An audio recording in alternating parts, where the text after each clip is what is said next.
ಧಾರವಾಡ ಜಿಲ್ಲಾ ಬಿಜೆಪಿ ಕಚೇರಿಯಲ್ಲಿ ನಿನ್ನೆ ಕಲಘಟಗಿ ವಿಧಾನಸಭಾ ಕ್ಷೇತ್ರದ ಪಕ್ಷದ ಮುಖಂಡರು ಹಾಗೂ ಕಾರ್ಯಕರ್ತರ ಸಭೆ ನಡೆಯಿತು. ಸಭೆಯಲ್ಲಿ ಕೇಂದ್ರ ಸಚಿವ ಹಾಗೂ ಧಾರವಾಡ ಲೋಕಸಭಾ ಕ್ಷೇತ್ರದ ಬಿಜೆಪಿ ಅಭ್ಯರ್ಥಿ ಪ್ರಹ್ಲಾದ್ ಜೋಶಿ ಸೇರಿದಂತೆ ಜಿಲ್ಲೆಯ ಪ್ರಮುಖರು ಉಪಸ್ಥಿತರಿದ್ದರು.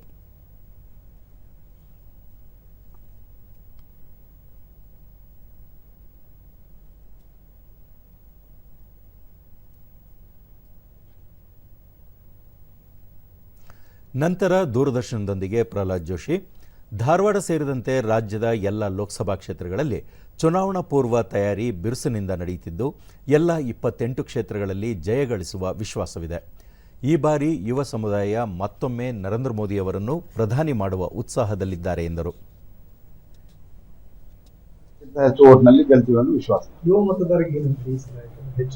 ಮತದಾರರು ನರೇಂದ್ರ ಮೋದಿ ಅವರು ಕರೆ ಕೊಟ್ಟಂತೆ ಅವರು ಪ್ರಧಾನಮಂತ್ರಿ ಆಗಿ ಮತ್ತೊಮ್ಮೆ ನರೇಂದ್ರ ಮೋದಿ ಅವರು ನೋಡ್ಬೇಕಂತಾರೆ. ಹಿಂಗಾಗಿ ಅವರು ಬಿಜೆಪಿಗೆ ವೋಟ್ ಹಾಕ್ತಾರ, ಮೋದಿ ಅವರಿಗೆ ವೋಟ್ ಹಾಕ್ತಾರೆ. ಕಲಘಟಗಿ ವಿಧಾನಸಭಾ ಬಿಜೆಪಿ ರೈತ ಮೋರ್ಚಾ ರಾಜ್ಯ ಕಾರ್ಯದರ್ಶಿ ಬಸವರಾಜ್ ಕುಂದಗೋಳ ಧಾರವಾಡ ಲೋಕಸಭಾ ಕ್ಷೇತ್ರದ ವ್ಯಾಪ್ತಿಯಲ್ಲಿ 8 ವಿಧಾನಸಭಾ ಕ್ಷೇತ್ರಗಳು ಇದ್ದು ಎಲ್ಲ ಕಡೆ ಪ್ರಚಾರ ಕಾರ್ಯ ಬಿರುಸಿನಿಂದ ನಡೆಯುತ್ತಿದೆ ಎಂದರು.